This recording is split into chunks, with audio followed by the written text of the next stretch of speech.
Good morning everyone. कल के video में जो है हमने जमींदारी प्रथा का खात्मा और एक दल के वर्चस्व के बारे में पढ़ा था। आज जो है हम लोग देखेंगे 14.2.2 हिंदू कोड बिल 1952 से 1956।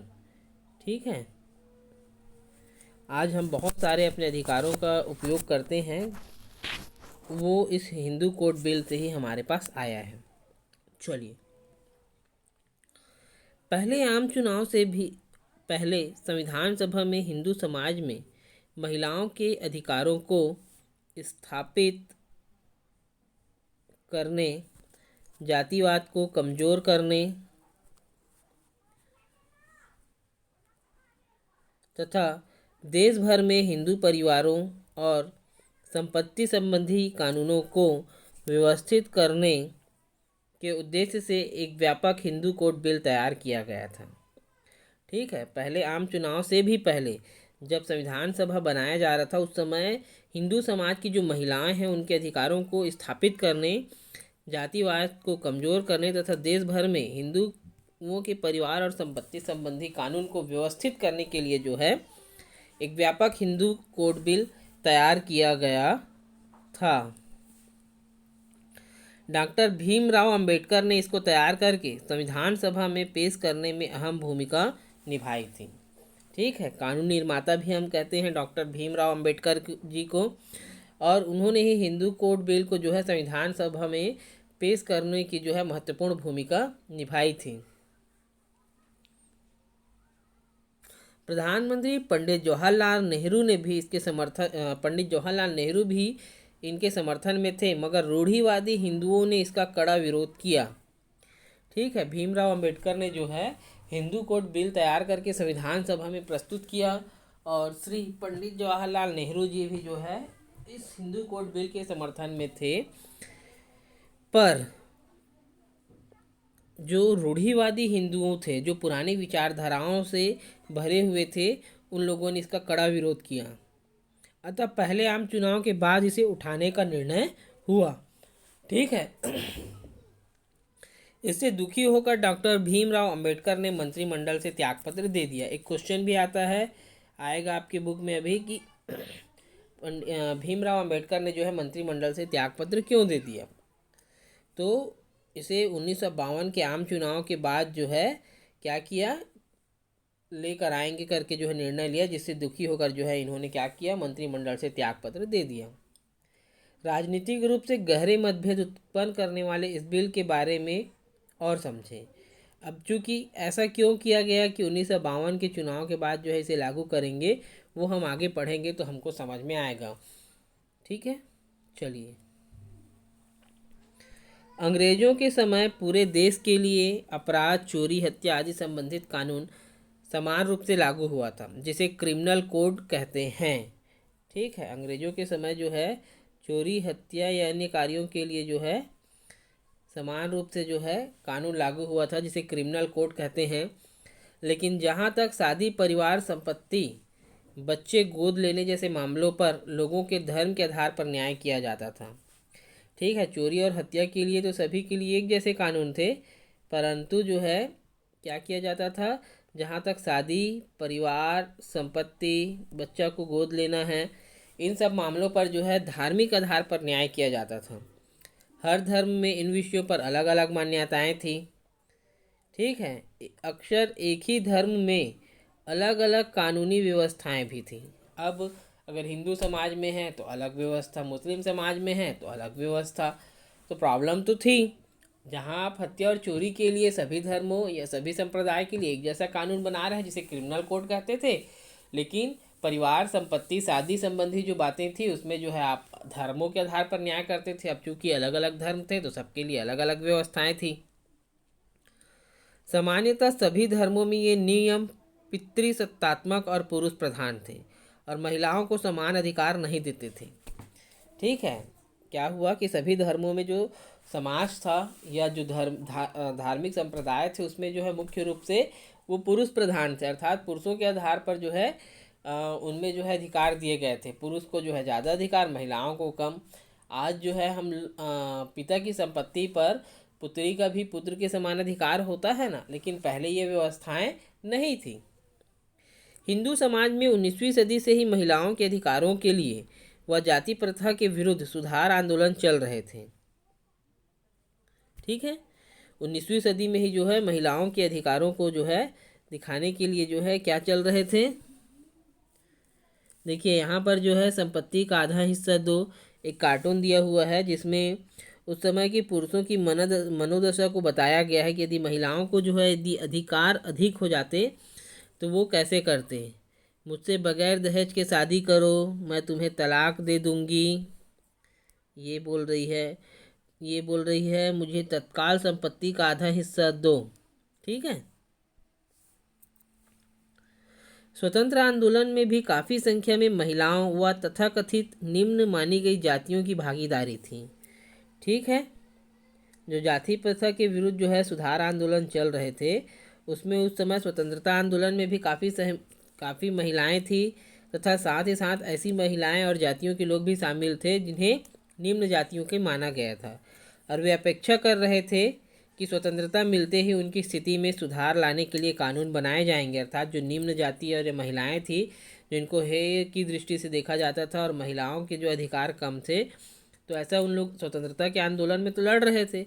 अब वे सोच रहे थे कि जैसे ही आज़ादी मिलेगी तो क्या होगा कि हमारी स्थिति में सुधार लाने के लिए कानून बनाए जाएंगे। इसी अपेक्षा को पूरा करने के लिए हिंदू कोड बिल तैयार किया गया था। हिंदुओं के बीच प्रचलित विभिन्न कानूनों के एकीकरण के अलावा यह बिल हिंदू समाज में कुछ महत्वपूर्ण सुधार करना चाहता था। ठीक है, जो स्वतंत्रता आंदोलन में शामिल निम्न वर्ग के लोग थे या जो महिलाएं थी, उनका विश्वास था कि जैसे ही देश आज़ाद होगा उनकी स्थिति में सुधार लाने के लिए कानून बनाए जाएंगे। इन्हीं अपेक्षाओं को पूरा करने के लिए हिंदू कोड बिल तैयार किया गया था। हिंदुओं के बीच प्रचलित विभिन्न कानूनों के एकीकरण के अलावा यह बिल हिंदू समाज में कुछ महत्वपूर्ण सुधार लाना चाहता था। इनमें महत्वपूर्ण प्रस्ताव निम्न अनुसार थे। पहला, अगर परिवार के मुखिया की मृत्यु बिना वसीयत बनाए हो जाती है ना, अगर उन्होंने जो है अपने परिवार के लिए किसी प्रकार का बिल या वसीयत नहीं बनाया है कि भाई मेरे मरने के बाद किस किस को क्या मिलेगा, पत्नी बच्चे पुत्रियों में क्या जाएगा, और उसकी मृत्यु हो जाती है तो उसकी संपत्ति में से उसकी पत्नी और पुत्रियों को पुत्रों के बराबर हिस्सा मिलेंगे। ठीक है, इसमें ये क्या था कि यदि बिना बिल बनाए बिना वसीयत बनाए यदि उसकी मृत्यु हो जाती है तो उसकी जो संपत्ति है उसमें उतना ही हिस्सा रहेगा किसका, उसकी पत्नी का और उसकी बेटी का, जितना कि पुत्रों के हिस्से में रहेगा।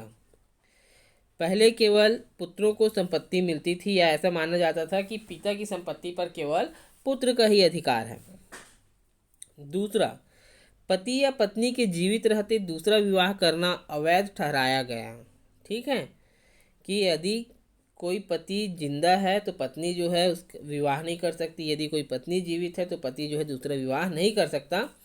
यह केवल महिलाओं पर लागू था। ठीक है, लेकिन अब जो है इसको दोनों पर लागू किया जा रहा था। तीसरा, पति व पत्नी दोनों को विशेष परिस्थितियों में तलाक मांगने का समान अधिकार रहेगा। लेकिन पहले ही ऐसी स्थिति नहीं थी कि महिलाएं तलाक नहीं ले सकती थी, केवल पुरुष जो है सीधा तलाक ले लेता था। अंतरजातीय विवाह को कानूनी मंजूरी कि दूसरे समाज में या अदर कास्ट जो होता है ना, इंटर कास्ट मैरिज, की भाई वैसे जनरली जो है समाज में ही शादी होती है, एक समाज जो है अपनी समाज में शादी करते हैं, लेकिन इसमें जो है इंटर कास्ट को जो है कानूनी मान्यताएं देने की बात कही गई थी, ताकि समाज में जो जाति पाति का भेद है वो समाप्त हो जाए। किसी भी जाति के बच्चे को गोद लेना वैध है। ठीक है, कोई भी जाति का बच्चा हो उसे गोद लिया जा सकता है, उसे कानूनी माना जाएगा। ये हिंदू कोड बिल की जो है विशेषताएं थी। परंपरावादी हिंदुओं ने इन प्रावधानों का कड़ा विरोध कहते हुए कहा कि हिंदू धर्म से छेड़छाड़ है।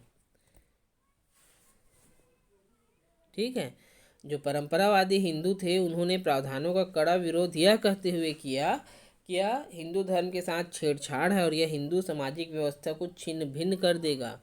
अर्थात इस बिल को लागू करने से जो है हिंदू जो समाज है या हिंदू जो परंपरा है वो टूट फूट जाएगी, नष्ट हो जाएगी। साथ ही साथ इसमें छेड़छाड़ किया जा रहा है। इसमें ना केवल हिंदू महासभा और जनसंघ जैसे परंपरावादी दल थे, ठीक है, उस समय के जो प्रमुख दल थे जिसमें हिंदू महासभा, ठीक है, और जनसंघ जैसे परंपरावादी दल थे, बल्कि कांग्रेस के शीर्षस्थ नेता, ठीक है, उस समय के कांग्रेस के जो प्रमुख नेता थे डॉक्टर राजेंद्र प्रसाद भी जो है इसके विरोध में शामिल थे।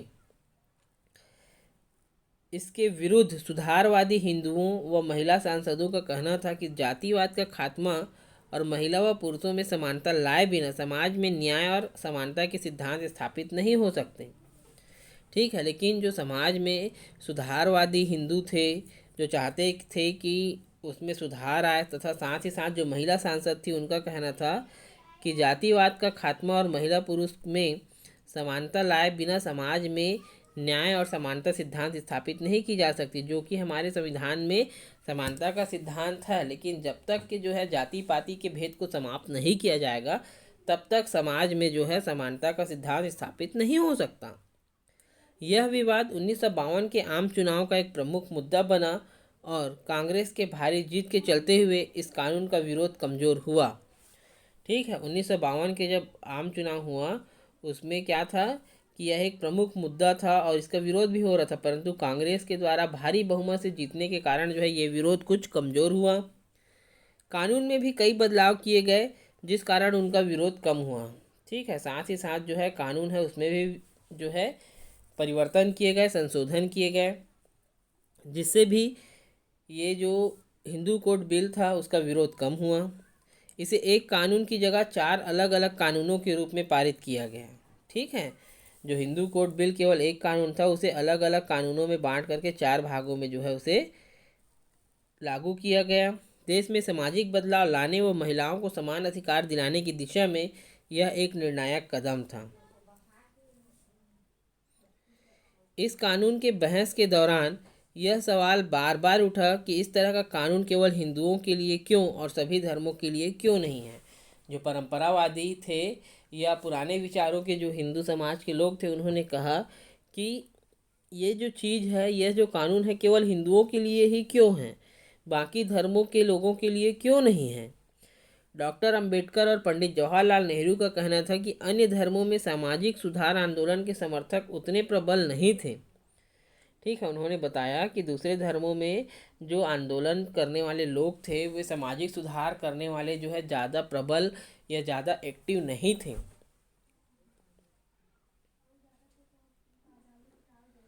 और विभाजन के बाद मुसलमान भारत में धार्मिक स्वतंत्रता को लेकर चिंतित थे कि भाई मुसलमान जो थे आज़ादी के बाद उनके मन में डर था कि भाई हमको अपनी स्वतंत्रता मिलेगी ही कि नहीं मिलेगी, इसलिए भी जो है उनके लिए नहीं किया गया था। ऐसे में उन पर नया कानून लागू करने से उनकी आशंकाओं को बल मिलेगा। एक तो उनके मन में पहले से ही डर था कि ये हिंदू राष्ट्र है और हम मुसलमान वर्ग के लोगों को जो है यहाँ पर जो है धार्मिक स्वतंत्रता मिल पाएगी या नहीं मिल पाएगी। और ऐसे में यदि उन पर इस प्रकार के धार्मिक कानून लागू करते तो उनके मन की जो आशंकाएँ थी, जो डर था, उसको और बल मिलता। इसी कारण से संविधान के नीति निदेशक तत्व में यह निर्देश रखा गया है कि उचित समय पर पूरे देश में समान व्यक्तिक कानून लागू किया जाएगा और जैसे जैसे समय आगे बढ़ते जाएगा सभी लोगों के लिए व्यक्तिगत रूप से कानून लागू किया जाएगा, ठीक है बच्चों। तो ये था हमारा हिंदू कोड बिल। भीमराव अंबेडकर जी ने मंत्रिमंडल से त्यागपत्र क्यों दिया, हिंदू कोड बिल केवल हिंदू धर्म के लिए ही क्यों बना, ये सारे सवालों के जवाब जो है हमने पढ़ा। किसी भी प्रकार का डाउट होगा तो आप ज़रूर पूछेंगे। Thank you.